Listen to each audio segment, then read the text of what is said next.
Ketwolski here, checking in with another one of our hashtag Soong Files videos, everything you never wanted to know about the Star Trek. Today we're going to be talking about the Star Trek The Next Generation crew and where they are now inside of the Star Trek universe.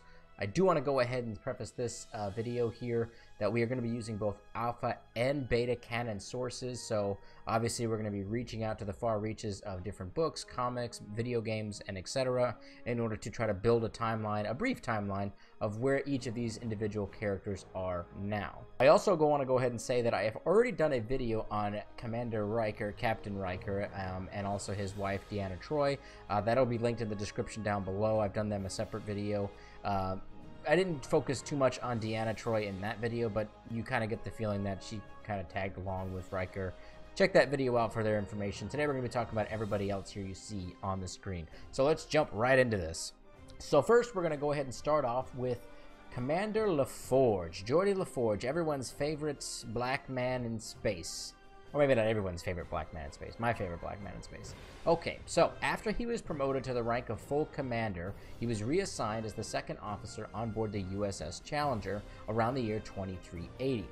He was then promoted to the captain of the Challenger following Montgomery Scott's retirement. Sometime in the year 2382, La Forge is reunited with Leah Brahms. You guys may remember her from an episode of TNG where he was creeping on her as a holographic representation of a woman who developed the engines for the Enterprise D. It was a very weird episode, but anyways, they get reunited and they start to form a quick relationship on board the ship because she's been recently apparently divorced.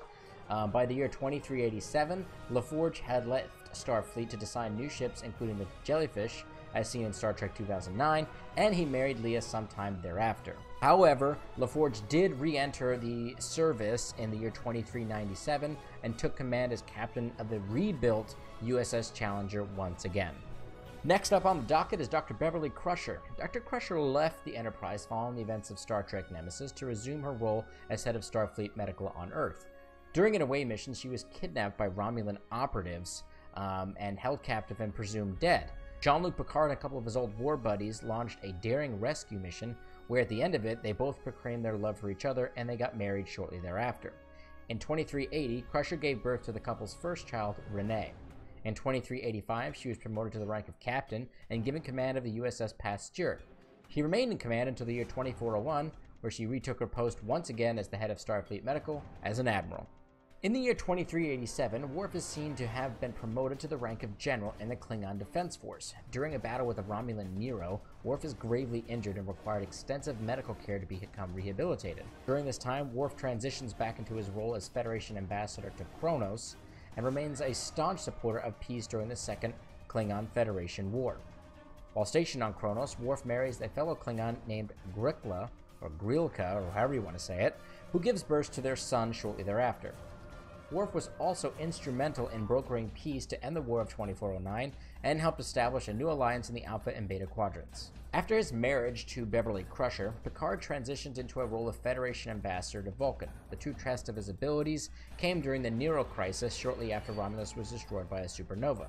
After the crisis was abated, the Picard family moved back to Le Berre, France, where he settled into retirement to work on his vineyard with his son, while his wife remained the head of Starfleet Medical. Data. After his presumed death during the events of Star Trek Nemesis, Data's brother B4 was transferred to the Daystrom Institute for study.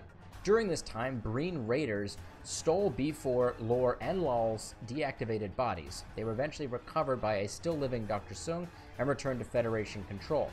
Shortly thereafter, Geordi La Forge installed Data's emotion chip into B4's neural net, causing Data's personality to become dominant and overtake B4's, essentially resurrecting the dead android. In the year 2387, Data has been reinstated by Starfleet, and he has been promoted to captain and given the Enterprise following Jean-Luc Picard's retirement. He remained in command until the ship's destruction in 2408 at the hands of the Undine. Data then retires his commission and takes up teaching at the University of Oxford. So that wraps up today's video. I know this was kind of like a really brief history of where everybody's kind of at, but I mean, there's a lot of good novels and comics out there that go through all the different decades that the team kind of spends together and apart from each other. I mean, there was a whole subplot going on where Picard and Beverly and Crusher are fighting against the Borg Collective attacking again, and this whole thing like that. So there's a couple of really good storylines out there. So if you guys haven't already, I would recommend you guys check out some of those books and comics to further explore this really iconic crew.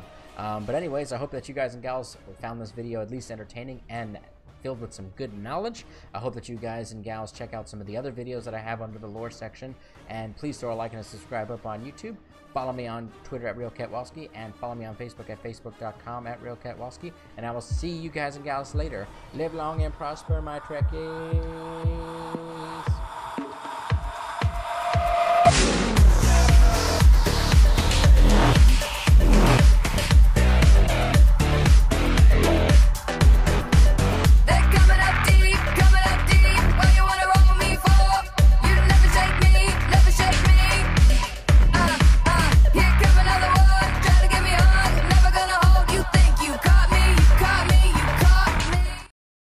Jean-Luc Picard and a few of his old buddies launched a daring off-the-books rescue mission.